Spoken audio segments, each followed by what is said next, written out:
বিশ্ব রাজনীতির আকাশে যেন হঠাৎ করে জমেছে ঘন কালো মেঘ, যা শুধু মধ্যপ্রাচ্য নয়, ওয়াশিংটন, তেল আবিব থেকে শুরু করে ইউরোপের ক্ষমতার করিডোর পর্যন্ত সবাইকে নাড়িয়ে দিয়েছে ভেতর থেকে।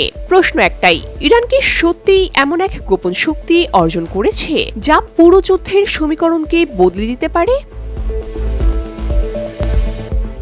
দীর্ঘদিন ধরে যুক্তরাষ্ট্রের লাগাতার চাপ, নিষেধাজ্ঞা আর সামরিক হুমকির মুখেও ইরান কেন ভেঙে পড়েনি, এই রহস্য নিয়ে আলোচনা চলছিল বিশ্লেষকদের মধ্যে। এবার যেন সেই রহস্যের আংশিক পর্দা উন্মোচিত হচ্ছে।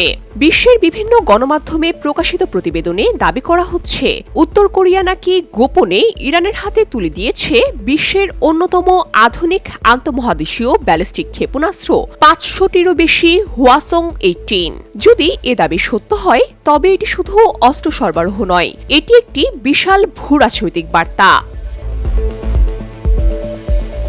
৫০০-এর বেশি আইসিবিএম, যা মোবাইল লঞ্চার থেকে উৎক্ষেপণযোগ্য, সলিড ফুয়েলে চালিত এবং যে কোনো সময়ে ব্যবহারের জন্য প্রস্তুত। বিশ্লেষকরা বলছেন, গত ১৪ মাস ধরে নাকি এসব অস্ত্র স্থানান্তর চলছে, আর পুরো প্রক্রিয়ায় ঘটছে বিশ্বের সবচেয়ে শক্তিশালী গোয়েন্দা সংস্থাগুলোর নজরকে এড়িয়ে। কিভাবে সম্ভব?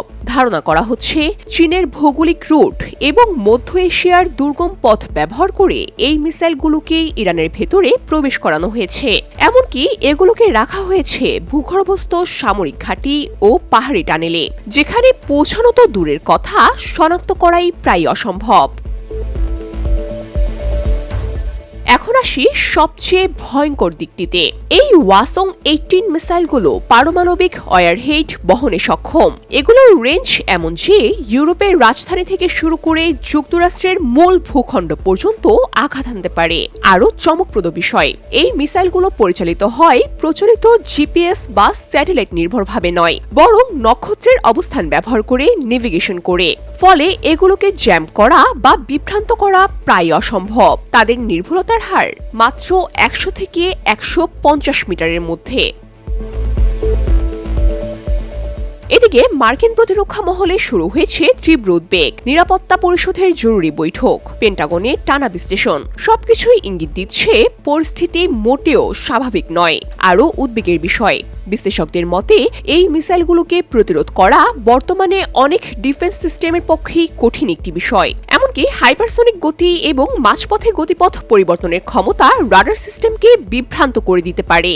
অর্থাৎ একসঙ্গে একাধিক মিসাইল ছোড়া হলে তা প্রতিহত করা কার্যত অসম্ভব হয়ে উঠতে পারে। এখন প্রশ্ন, এটি কি শুধু ইরানের শক্তি বৃদ্ধি, নাকি কোনো বড় জোটের ইঙ্গিত? বিশ্লেষকরা বলছেন, যদি এই সমীকরণে রাশিয়া ও চীনও সক্রিয়ভাবে যুক্ত হয়, তাহলে এটি আর কোনো আঞ্চলিক সংঘাত থাকবে না, বরং বিশ্ব রাজনীতিকে ঠেলে দিতে পারে এক অজানা সংকটের দিকে। মধ্যপ্রাচ্যের বালুকাময় মরুভূমির নিচে লুকিয়ে থাকা এই মিসাইলগুলো এখন শুধু আর অস্ত্র নয়, এগুলো এক নতুন শক্তির প্রতীক, যা হয়তো বিশ্ব ক্ষমতার ভারসাম্যকে বদলাচ্ছে। এবং সেই পরিবর্তনের ঢেউ কোথায় গিয়ে থামবে তা এখনো অজানা। VOD Bangla news desk.